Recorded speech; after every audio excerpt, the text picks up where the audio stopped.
And today we're talking about Bitcoin and we're talking about Iran and how the United States just attacked Iran. So you guys know what that means. Your market is taking a hit. Bitcoin has fell below 100K. Trump will speak um, about what's going on. Thank you very much. A short time ago, the U.S. military carried out massive precision strikes on the three key nuclear facilities in the Iranian regime: Fordow, Natanz, and Esfahan. Everybody heard those names for years as they built this horribly destructive enterprise. Our objective was the destruction of Iran's nuclear enrichment capacity and a stop to the nuclear threat posed by the world's #1 state sponsor of terror. Tonight I can report to the world that the strikes were a spectacular military success. Iran's key nuclear enrichment facilities have been completely and totally obliterated. Iran, the bully of the Middle East, must now peace. If they do not, future attacks will be far greater and a lot easier.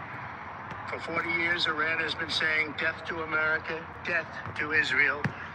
They have been killing our people, blowing off their arms, blowing off their legs with roadside bombs.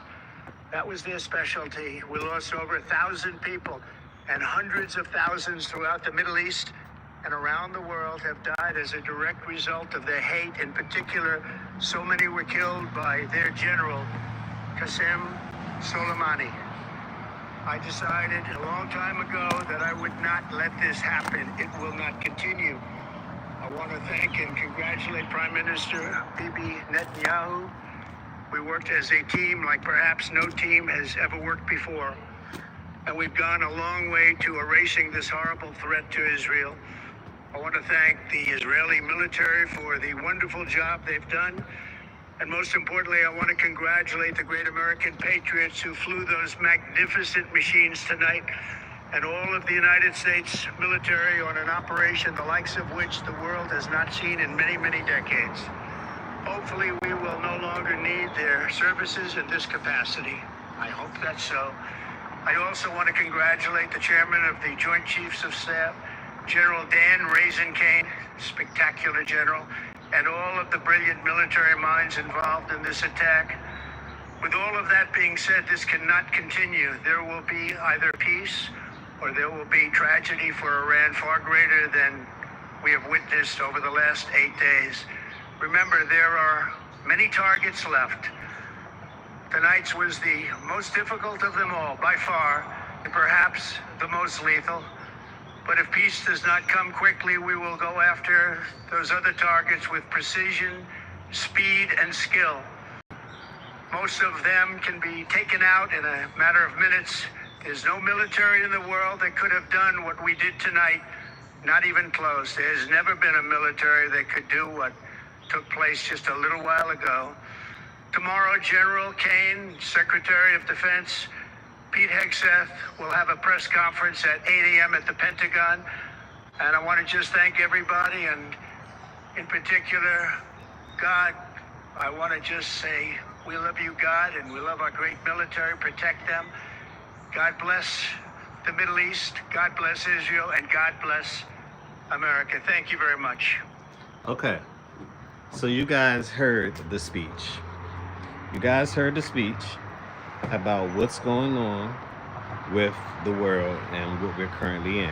That was Trump's speech. I wanted to let it play all the way through. If this is your first time here, this is Crypto Doe. Once again, I'm here to share everything I know with you guys, so together we can go further than Wells Fargo.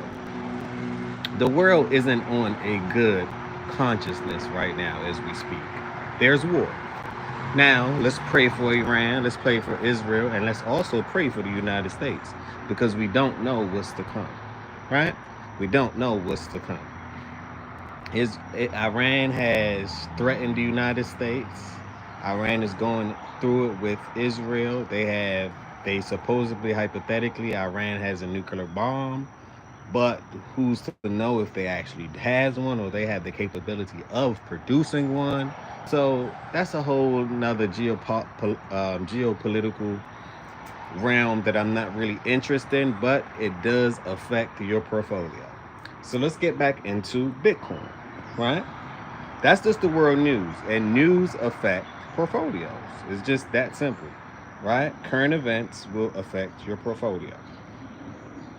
Currently, right now, Bitcoin is at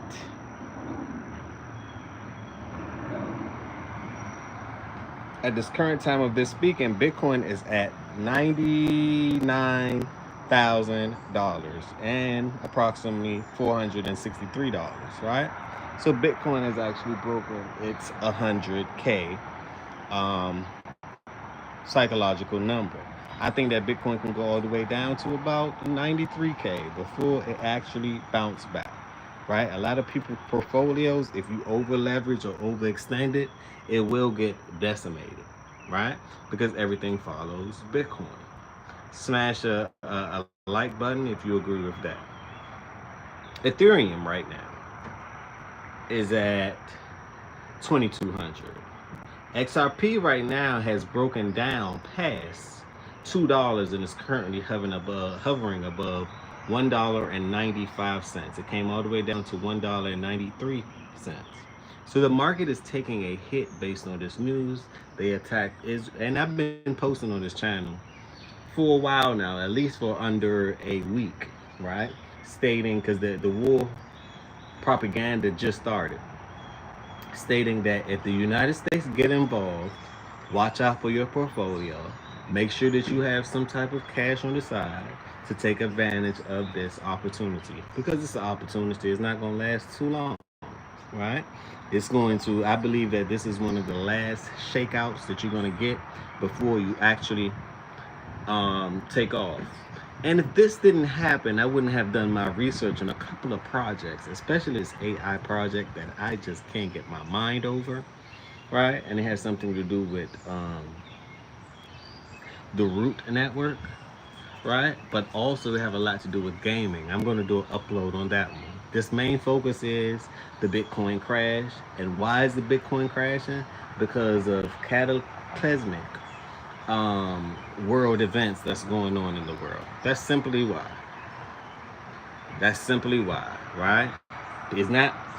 That's why Bitcoin is crashing. We all know that it's uncertainty that's going on right now. I checked out the on Coin Market Cap. Let's check out the fear to greed index, right? Because that's another indicator that I use to see what's really going on, right?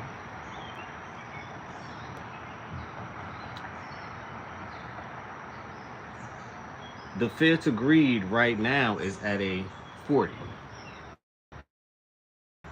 Just the other day it was at a 50 something. So we're back onto being a bit fearful, right? We're back on being a bit fearful, which means that if we're back on being a bit fearful, what does that tell you? This is ample time to start dollar cost averaging or DCAing some of your capital into the market, because it went all the way down. As you guys can see, you guys see that mark right there? It went all the way down to 20 into a W reversal, right? All the way down to 20. And then it came all the way back up to 70. Now it's at 40. What do you think is going to happen now?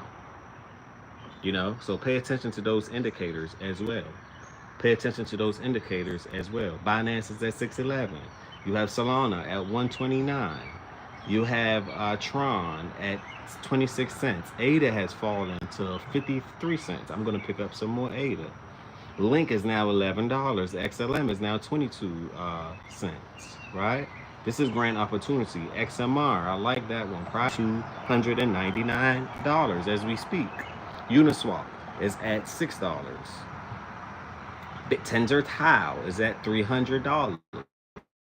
So the Aptos, Crow is at 79 cents. So I'm saying this to say, guys, pay attention to what's going on. Make sure that you're safe. Make sure that your family is safe. Make sure that you're praying for Israel. You're praying for Iran. You're praying for the United States. You're praying for world peace, because we need it, right? It's no point of this fight. Religion is involved. So many different things are involved. Bloodshed is involved. So families are involved, kids are involved, you know? So let's set out, let's do a couple of seconds of silence um, to send out a good wave of energy that renders peace.